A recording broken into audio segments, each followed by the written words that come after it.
10 seconds. You can't introduce yourself in 10 seconds. His YouTube is finally mine. No. Where are you from? Lego that. My baby give me Lego. When I go home, my parents like, I'm gonna pack you some dal, I'm gonna pack you some like that's the best tandoori time. chicken, That's and I'm just like, yo, give me all of this. I have not found a proper hairdresser here yet, and I don't know where I can go buy hair products. And here, there are definitely people here that are like you, so do not even for a second think that I'm not gonna apply, I'm not good enough. Okay, we're gonna do this.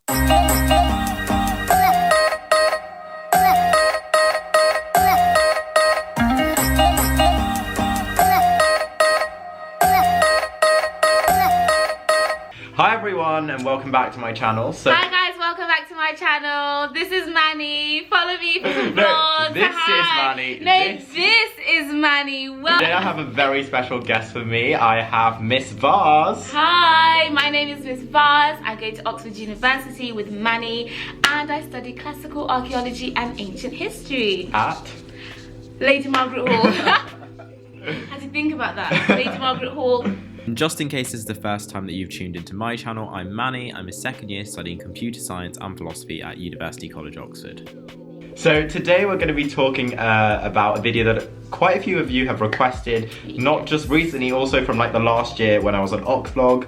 We're going to be talking about the BME experience at Oxford and what it's like being BME at a university like Oxford, especially because it's something that's been in the media and the press recently. Especially. Quite a... And for those of you who don't know what BME stands for, it stands for Black Minority Ethnics, right? Yeah. Yeah. I should know that because I'm actually BME rep as well. Wait, you're treasurer, you're BME rep. I'm treasurer of Sikh Society, president of JCR committee, and then BME rep of JCR Wow. committee. But I was BME rep way before I was president. So. Wow, you're amazing. You will do it. You've been here for like 4 weeks. You will do it too. You will do it too. So we're gonna start with what our first impressions were like when we got to Oxford. So for me, I was very nervous. I was crying the night before I came. I was like, I know. I'll never forget that. I was like, Mom, I can't go. I was Googling and researching, and not a lot of people looked like me or sounded like me. I just didn't think I could fit into this space. So I was in tears. Yeah. Well, I was kind of like, the thing is with me is when before coming to Oxford, I never even thought about diversity and things like that before. The first time it clicked to me was when I opened the JCR guide and it said your BME rep is, and I was like, wait, we need BME reps? And then I was like, wait, that means it might be a problem. It's that deep. Oh wait, and then I got here and I was like, where are the brown people? They're nowhere to be there was like, I was like, great, this is just wonderful. Yeah, see, I'm lucky enough to go to a college that's considered to be one of the most diverse in Oxford. Like, LMH is very good for pushing diversity and trying to get people in, but still. Yeah. I feel like UNIV's getting there, but we're not quite there yet, which is why we need you to apply. So one of the first questions that I got asked when I got here is, where are you from? And then, I know, you know where this is going. I already know, then I was like, yeah, I'm from West London. And then it was the, no, where are you from? So there are two where are you from. People will always ask you twice. It started with me as well, and I thought, I'm from Birmingham. They said, well, you don't sound like you're from Birmingham. And I was like, well, I am. And there's, where are you from?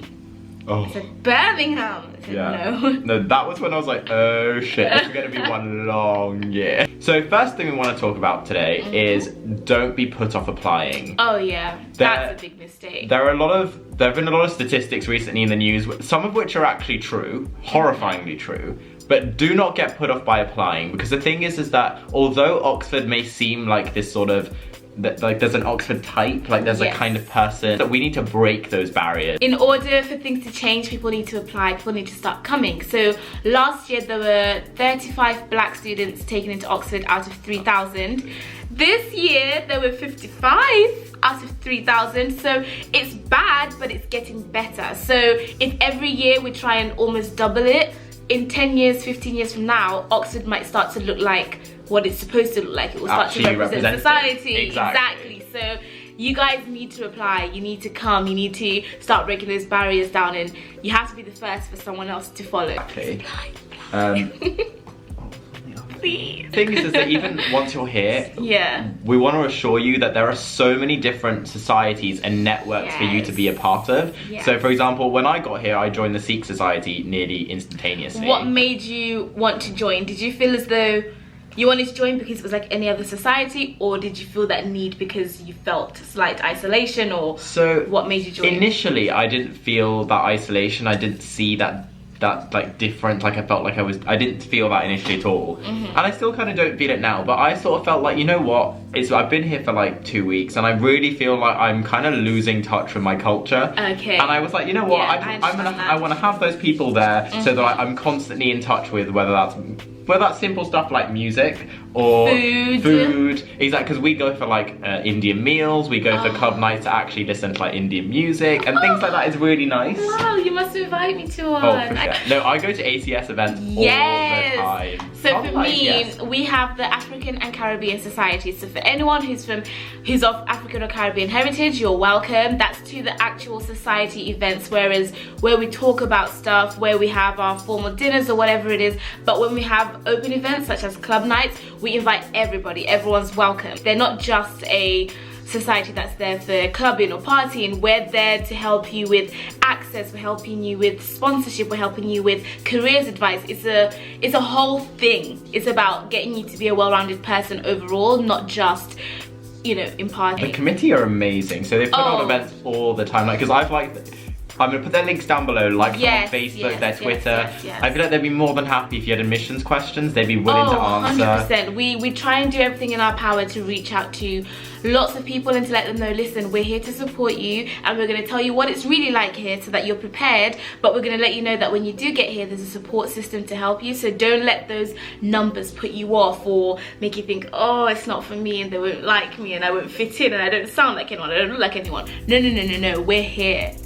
We're here, okay? We're here. No, exactly. And that's the sort of main message of this video. Yes. We want you to know that although there may not be the same number, like a good enough representation here, there are definitely people here that are like you from your background. So do not even for a second think that I'm not going to apply, I'm not good enough, I'm not the Oxford type, because there is no type. There is no type. And if someone is trying to make you feel like there is a type, they're wrong. And sometimes, you know what? Although we do talk about difference a lot and it's obviously portrayed in a negative way, sometimes it's not that bad. I mean, I've met people from all walks of life and it's quite nice to actually sit down and ask, how have you been raised? What's your background been like? Tell me about your life. And I share my experiences and it's nice.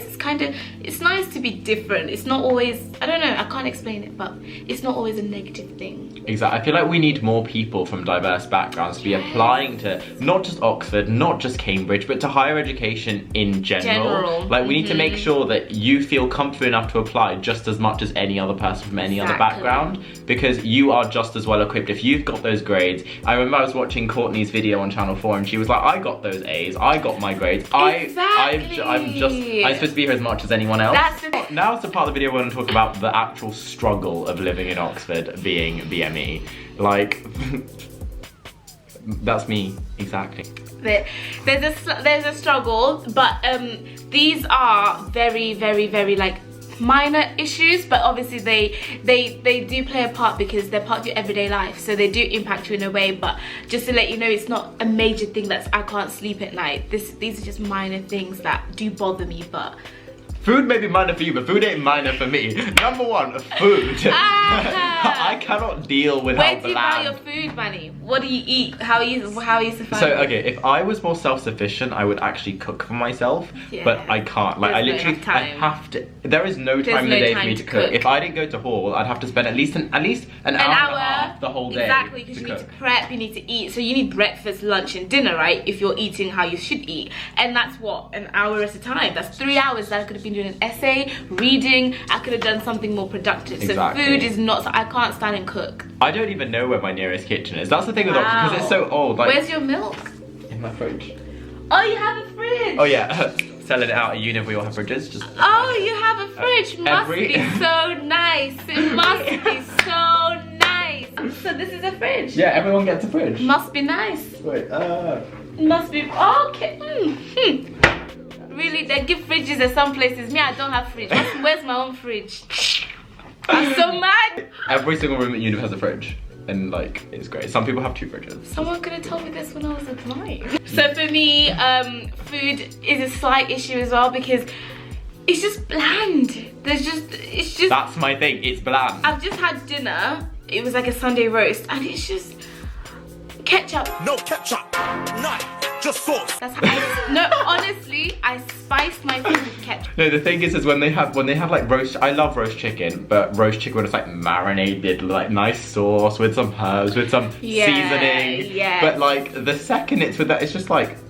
That's the only issue I have with the food. It's just like it could do with a bit more, a kick, just a bit. Other than that, it's great. I literally carry my own sauces to haul. So I take sweet chili sauce and barbecue sauce always on deck. Everywhere I go. One of my friends, Andre, if you're watching, shout out to Andre. He always brings Tabasco with him every single, because he's from Hong Kong and he's just like, the food here has no taste. And also you can't afford to be eating out every single night. Maybe you can afford it, but to actually get there, sit down, order, it's a whole going to halls is the best thing to do, but yeah. I bring food at the start of term, so my mom will pack me some stew, I'll bring some rice, I'll bring some plantain, like I'll have food with me, but that only lasts you so long, and I don't have a fridge, so I can't hog all the space in the fridge. Yeah, no, when I go home, my parents like, I'm gonna pack you some dal, I'm gonna pack you some like that's the best time. And I'm just like, yo, give me all of this now. Another struggle for me would be hair, so getting hair products or getting my hair done. So because I'm black, I just don't ever really keep my natural hair because it's difficult. So protective styling is where you have your braids or your weave or your wigs. But to get that done here there's no one. I have not found a proper hairdresser here yet, and I don't know where I can go buy hair products. So you have to go home and travel all the way back home to get your hair done, which is a struggle. And even the boys, they can't find a barber here, so they go to London, which is, it's not fun, but yeah, there's nowhere to get your hair done if you're black. But luckily terms are shorter.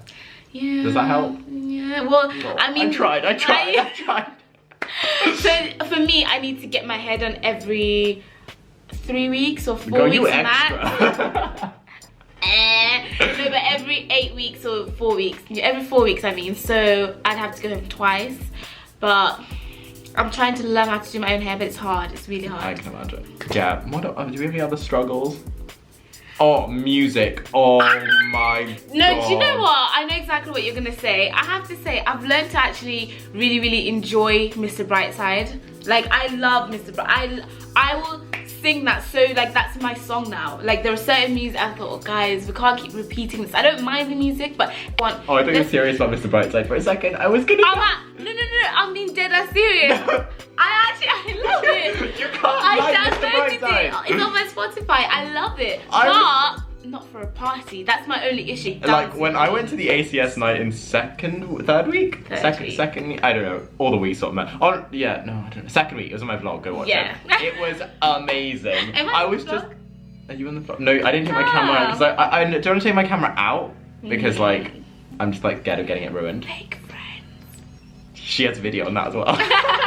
Go check it out. Music was amazing that night. Every other night I go out in Oxford, it's the same music, it's the same like, my only issue. It's the fact that it's repeated. I don't mind the music. I just wish we had a different playlist each time. I can predict what's going to be played before I go. Oh, for sure. And that's not fun. When I was watching your like first video moving to Oxford and you were playing like, I don't remember which song it was. It was yeah, in the background. Oh my god, I lost it. I stopped it, Shazammed it. That turned into like I'm not even. I actually tried to tell my sister about this, and I was like, wait a minute. Wait. We have this is a moment. This is a moment, guys. Like, this is a moment. Ha ha ha. His YouTube is finally mine. I'm back. Never mind. Back to me. Never mind. Okay. Oh no, this is a moment. This is a moment. I must actually Snapchat this moment. And see, that's what I wish happened. I wish people could come and suggest new music for everyone else to listen to so we can all enjoy it and not just have the same playlist. Oh my god, extraterrestrial. Oh, that song. What? Manny, how do you know this situation and a whole room in there and then a whole like living room? I know we're filming and look at this section. I'm actually very I'm very pissed. Like, what? Okay, let's wrap this up. Okay. That was just a moment. That was I'm a sorry, very... that had to happen. Is that recording? Yeah. Okay, that was a moment. That was a... That's so exciting. No, that had to happen. That was such a good song. Thanks for introducing that to my life. We were just singing Zimbabwean dancehall Is that in Zimbabwean? Oxford. Yes. Okay, I love that. Born and raised in Zimbabwe. Okay, now we get back serious. Okay. Okay. Have you experienced racism or ignorance at Oxford? I feel like this is a whole different video, but for the sake of this video, I'm gonna say I've not experienced racism in the way that you would think, in the way of someone coming to my face and shouting and saying N-word this, N-word that, or being very horrible. But I'd say there've been moments when people say minor comments that you just think, have you just said that in the presence of a black woman? You're like, Yeah. But I wouldn't say there's anything on a large scale. I mean, everyone here is supposedly very intelligent. I guess I'd put it down to ignorance.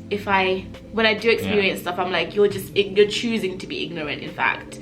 I feel like no excuse. I've never had any sort of situations where anyone's been racist. Luckily, I haven't had any issues with that at all since I've been here. But I feel like rather than ignorance, I try and be nice and give people the benefit of the doubt and say it's just a lack of education. You know what? And I try and turn it into a positive and say, you know what?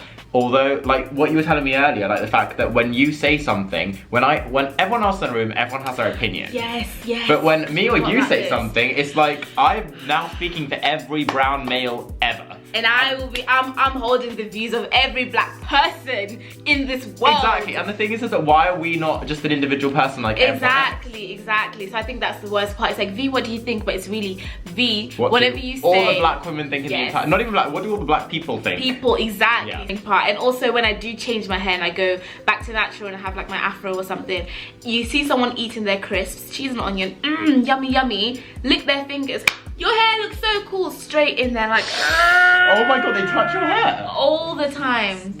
And I'm not a zoo animal.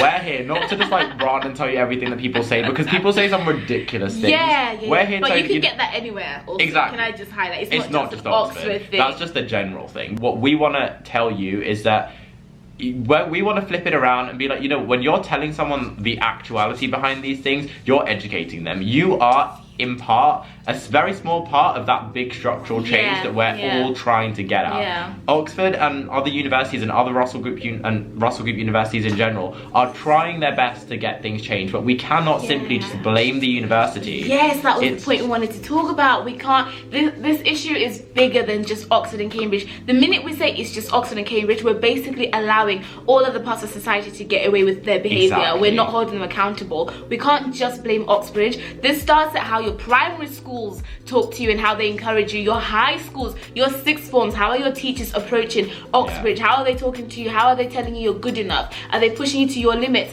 It's not just a Oxbridge thing, it's bigger than that. It's much bigger. So let's just not scapegoat them, but hold them accountable. Yes, they have a duty to society. They have things they're doing, but they've got initiatives in place. They're working towards making it better. They've acknowledged the fact there is a problem. But they have acknowledged they're working on it. So exactly. I would be lying. It's like every part of society has a role to play, and you have a role to play as well by first of all applying. Literally, we cannot say it enough. Apply, and second of all, when you get here, or whichever university you end up on, at whatever stage of education or life you are, when someone says something that may come across as ignorant, racist, breathe. Call them out on it. Call them out, definitely call them out. Don't let them get away with it, but educate them. Yes. Tell them what is right. Tell them which part of their opinion is right, and which, in a very calm manner, explain to them, because one by one, each person that you educate, you're helping with that structural change. Exactly, and it's a ripple effect. So always maintain your cool. Just always try to explain to people why it's wrong. Tell them why they can't touch your hair and why it's rude for someone to just stick their hands in there without asking your permission. Let them know why they can't say certain things to you, and yeah, that's how you approach it. I think the last point to touch on before we go is, although it's very easy to come to university and say, look, oh great, I found my group of friends from Sikh Society, from ACS. Don't come to university with a closed mind and say, I'm going to find my people from my background and stick with them. It's very important you come to university with an open mind, because if you stick with people like you all have the same blind spot. It's very good to come to university, learn from other people. As much as you are there to educate people about your culture, it's always good to learn from other people as well. And you'll be slightly contradictive if you come to university and you just stick to the ACS. You're basically doing what you're complaining about. Exactly. You're angry at Oxford for not being diverse and not including other people, when you yourself are now, no, you need to have friends from all kinds of backgrounds, and yeah. Exactly. Don't come with the thing that, you know, those people are probably going to be racist. I'm not going to talk to them. I'm not going to chill with them. I'm not going to eat lunch with them. Because the thing is that you are doing exactly what you said you didn't want people to know. We hope you found this video super useful because we really enjoyed making it. I know! Yeah. We're gonna make another one soon. We have another video coming up on Vee's channel in within the next couple of days. With this Oxford schedule, listen, it could be any time, anyhow, anyway. But make sure you guys check out my YouTube channel. All my social medias are MissVarz, MissVarz. And yeah, and we'll see you guys in our next video on Vee's channel. And if you have any questions, don't forget to comment on my channel, comment on Vee's channel. And don't forget to subscribe to his channel. Click that big red button down below. Click, click, smash it. And yeah. Oh, yes. I'm so excited about your playlist right now. Bomb, bomb. Only from London. Let go back. My baby give me let go back. And I don't know the words, but like I just mumble whatever I think is right. That's every song ever. Okay, guys. Wife.